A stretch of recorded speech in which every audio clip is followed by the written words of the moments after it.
तो communist party of India के संस्थापक सदस्य थे मानवेंद्र नाथ रॉय। तो उन्होंने संविधान सभा के निर्माण का सुझाव दिया, क्योंकि संविधान सभा बनेगी तभी संविधान निर्माण की प्रक्रिया आगे बढ़ेगी।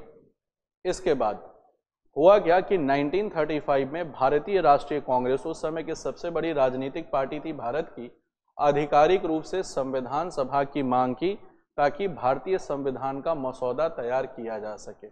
तो भाई 1935 में इंडियन नेशनल कांग्रेस ने भी इस मांग को कहा कि भाई भारत के लोगों का अपना संविधान होना चाहिए, चूंकि संविधान की मांग जोर पकड़ चुकी थी कि भारत के लोगों का अपना संविधान होना चाहिए और इसके लिए संविधान सभा की जरूरत पड़ेगी। तो संविधान निर्माण की संविधान सभा की मांग जोर पकड़ने लगी। तो यहां पर आप देखोगे कि भारत की सबसे बड़ी राजनीतिक पार्टी के द्वारा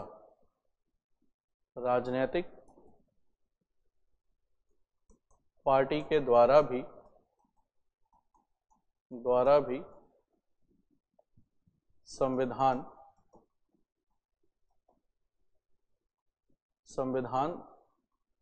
सभा की मांग की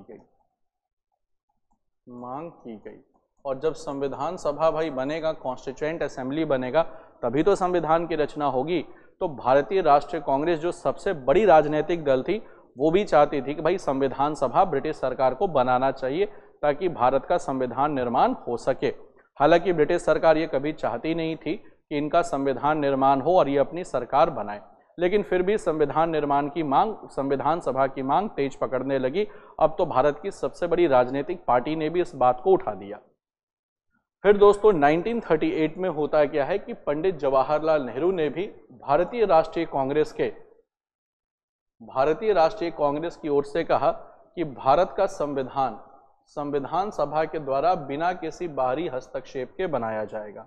तो यहाँ पर सीधा सीधा पंडित जवाहरलाल नेहरू ने कहा कि भाई जो संविधान सभा बनेगी वो बिना किसी बाहरी हस्तक्षेप के, और बाहरी हस्तक्षेप का मतलब है कि बिना किसी ब्रिटिश हस्तक्षेप के भारत के लोग अपना संविधान सभा बनाएंगे। तो इसका मतलब है कि भारत के लोग बिना ब्रिटिश हस्तक्षेप के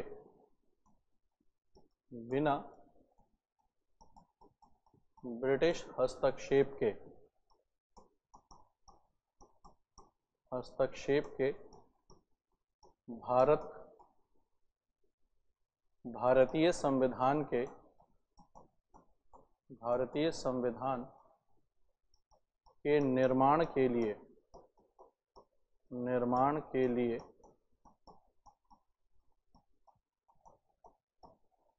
संविधान सभा बनाएंगे और इसमें ब्रिटेन का हस्तक्षेप नहीं होगा। यानी हम सेल्फ सफिशिएंट हैं, हम अपनी कॉन्स्टिट्यूएंट असेंबली बना सकते हैं, तो हम सेल्फ सफिशिएंट हैं, इस बात को मान लिया गया। अब दोस्तों 1939 से, अब देखोगे क्या कि 1939 से द्वितीय विश्व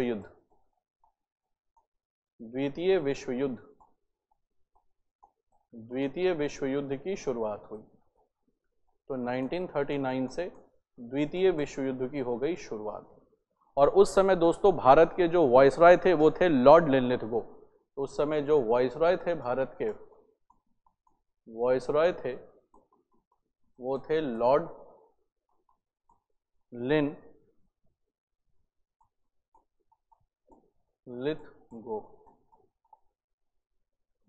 और इनका टाइम पीरियड है 1936 से लेकर के 1943। तो लॉर्ड लिनलिथगो ये वायसराय हुआ करते थे और इन्होंने ब्रिटेन के वायसराय थे और इन्होंने भारतीयों से बिना सहमति के भारत को द्वितीय विश्व युद्ध में शामिल कर दिया। अब द्वितीय विश्व युद्ध में शामिल कर दिया तो सबसे बड़ी बात है कि भारत के लोग नाराज हो गए कि भाई आपने, कांग्रेस पार्टी भी नाराज हो गई कि बिना हमसे सलाह मशवरा किए बिना आपने जबरदस्ती भारत को द्वितीय विश्व युद्ध में शामिल कैसे कर दिया। अब लॉर्ड लिनलिथगो के लिए बड़ी विकट स्थिति हो गई। तो अब इन्होंने इस द्वितीय विश्व युद्ध के मैटर को मैनेज करने के लिए उन्होंने 1940 में एक ऑफर दिया, एक प्रस्ताव दिया जिसको कहते हैं अगस्त प्रस्ताव, चूंकि अगस्त 1940 में आया था, तो ये 8 अगस्त 1940 को आया था। और ये प्रस्ताव दिया कहाँ से, तो ये दिया शिमला से। तो शिमला से प्रस्ताव दिया, चूंकि जो शिमला थी वो भारत की ग्रीष्मकालीन राजधानी थी। तो भारत की ग्रीष्मकालीन राजधानी थी शिमला। तो शिमला से इन्होंने प्रस्ताव दिया और कहा कि देखो, अगर भारतीय द्वितीय विश्व युद्ध में मदद करते हैं ब्रिटेन की, और प्रस्ताव ये दिया भाई, ये ध्यान रखना, प्रस्ताव देखो गिव एंड टेक होता है, जिसको आप कहते हो ऑफर। तो ऑफर हमेशा एक हाथ से नहीं होता, दोनों हाथ से होता है। तो प्रस्ताव दिया कि अगर भारतीय द्वितीय विश्व युद्ध में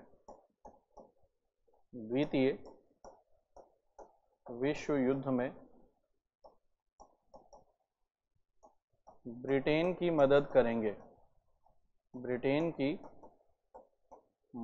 करेंगे, तो उसके बदले उन्हें क्या मिलेगा।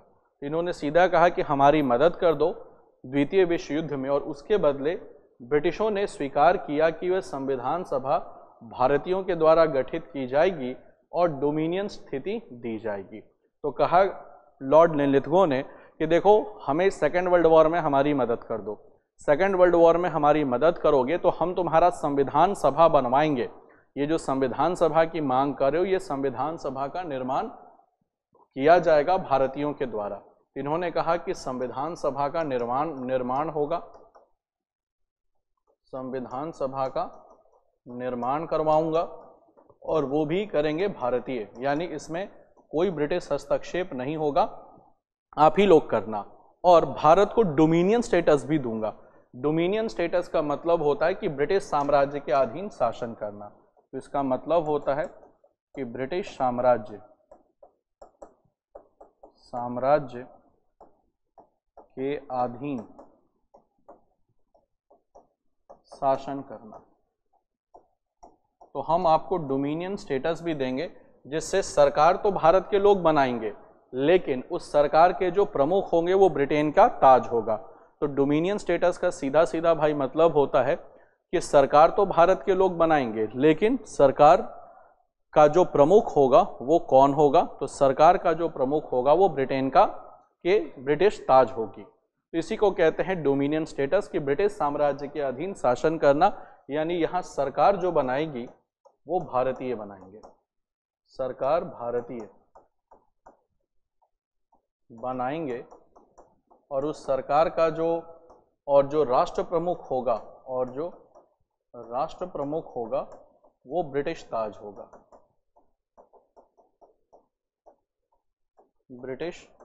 होगा, यानी ब्रिटिश क्राउन होगा। और दोस्तों, ये इनिशियली ठीक भी था, क्योंकि भारत के लोगों के पास कोई प्रशासनिक अनुभव नहीं था। तो डोमिनियन स्टेटस देखो इनिशियली तो सही होता है, क्योंकि भारत के पास सीधा सीधा कोई प्रशासनिक अनुभव नहीं होता,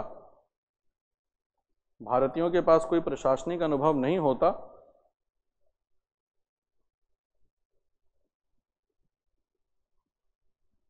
तो इनके पास कोई प्रशासनिक अनुभव नहीं होता, इस वजह से तो डोमिनियन स्टेटस एक अच्छी स्थिति है इनिशियली, बाद के लिए नहीं।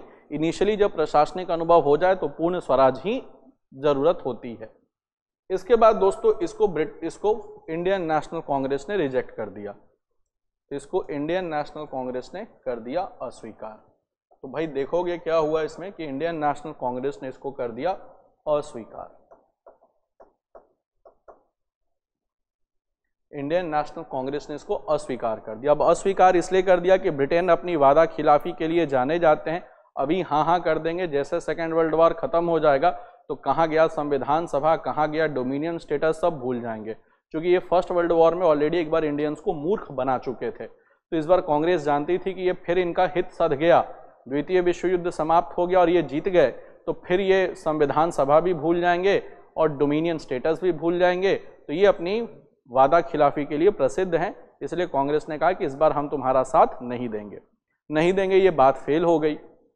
तब तक दोस्तों आप देखेंगे कि 1939 से विश्व युद्ध शुरू हो चुका था, जैसा मैंने आपको बताया द्वितीय विश्व युद्ध शुरू हो गया, ब्रिटेन की हालत हो गई खराब, ब्रिटेन की हालत हो गई खराब। और उसी समय आप देखोगे कि भारत में भी स्वतंत्रता प्राप्ति, संविधान निर्माण का मांग जोर पकड़ने लगा।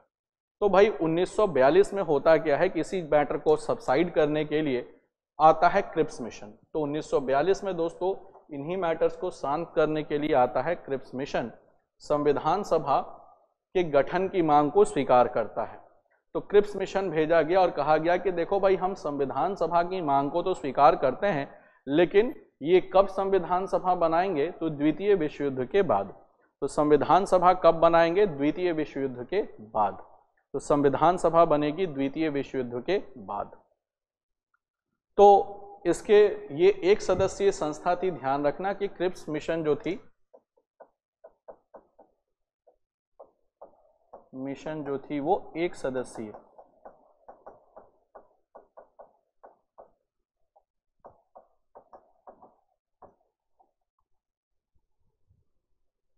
और इसके जो अध्यक्ष थे वो थे स्टैफोर्ड क्रिप्स।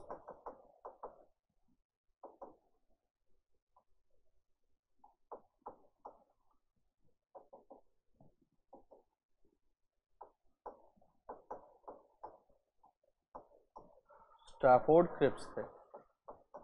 तो स्टैफोर्ड क्रिप्स इसके चेयरमैन थे, एक ही सदस्य था, तो स्टैफोर्ड क्रिप्स थे।